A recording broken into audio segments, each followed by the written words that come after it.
Hi guys, Transport Secretary Mark Harper was talking out of both sides of his mouth when he appeared on the Trevor Phillips show. He claimed that his party is fighting for every vote, which of course isn't true. It's actually impossible considering the policies that they have put forward.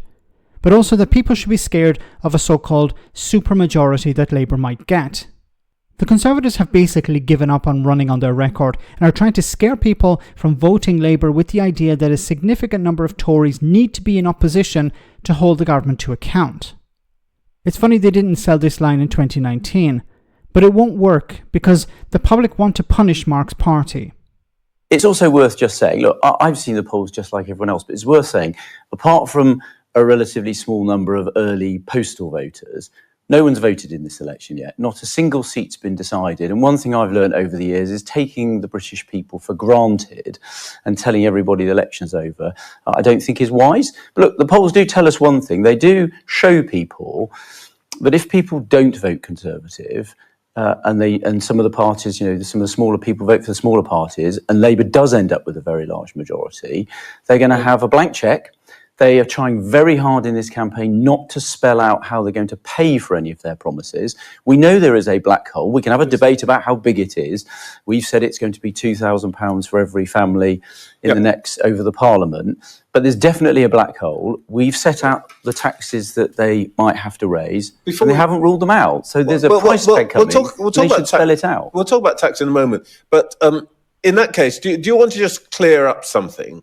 When your colleague Grant Shapps talks about a supermajority, what is he actually trying to do? Is he trying to scare the voters into voting Conservative, or is he announcing that you're no longer fighting to be the government, but to be the principal opposition? No, we're fighting for every vote, and we're fighting to win this election. But if you look at the whole conversation... So you want to terrify people at the prospect of a Labour government? No, look, the whole conversation here in this election has been dominated by the polls, right? Now, if you look at the polls are saying that Labour's going to win with a very large majority. And I think it's reasonable to point out to people that if that were the case, if people thinking about voting Conservative vote Reform or they vote Liberal Democrat, and you end up with a very large majority, you're going to have a Labour government with a blank cheque, no one to oppose it.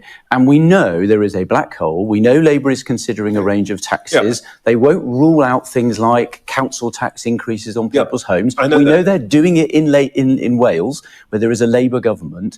So these aren't just things that I am... We've heard a lot of this from Prime Minister. I get all of that. But let's be realistic.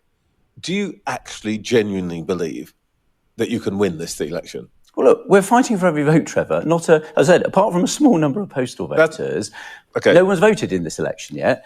Well, I know what the polls say, but it's about what people do when they're actually voting. Okay, I'm confused because when Rishi Sunak had a majority before the dissolution of Parliament, he was blaming Labour for stopping his legislation from going through the House.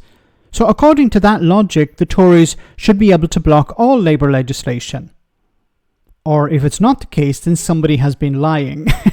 He's trying to sell two things here. He's trying to say, look, we're going to fight for every vote. We still think it's winnable, which is obviously a lie.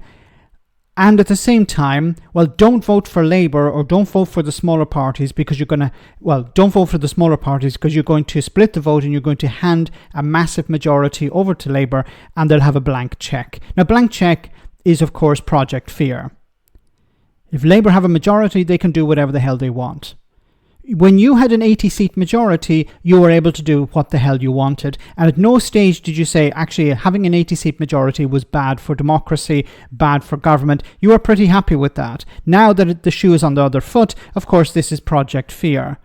I'm not saying that Labour won't win a massive majority and be able to do what they want, but whether you have a 40-seat majority, an 80-seat majority, or a 180-seat majority, it doesn't really make all that much of a difference, as long as you can maintain discipline within the party. Because you could have an 100-seat majority, but if you're not able to control the party itself, then you're not going to be able to get your legislation through. You're going to face massive rebellions. And of course, Keir Starmer and his successor will face rebellions. But we'll have to wait and see for that. Now, he said here that nobody has voted, but what he's failing to do is convince people of reason to vote for the Conservative Party. At no stage did he say you should vote for the Conservative Party for these reasons. The closest he got to was, well, if Labour win a majority, we need somebody in opposition to hold them to account. But that's according to the polls. He hasn't disagreed with the polls here. He hasn't said the polls are actually wrong. We are actually going to win a majority ourselves. So he has accepted that the polls are correct. Otherwise, he would disagree with them. So if the polls are correct, then why should anyone vote for you? You're going to lose anyway. Unless the argument is, well, we need to have a significant number of Tories in the House of Commons to hold Labour to account. But once again, the public are not going to be convinced by that argument because they want to punish you. Your party has been in power for 14 years. What have you done for people? Sweet FA. So people who lent you the vote in 2019, people who have voted for you all of their lives have given up, have said, enough, we need a change.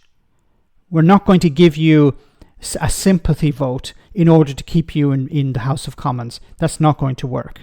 Let me know in the comment section, guys, what do you think? As always, your comments are greatly appreciated. Thanks a lot.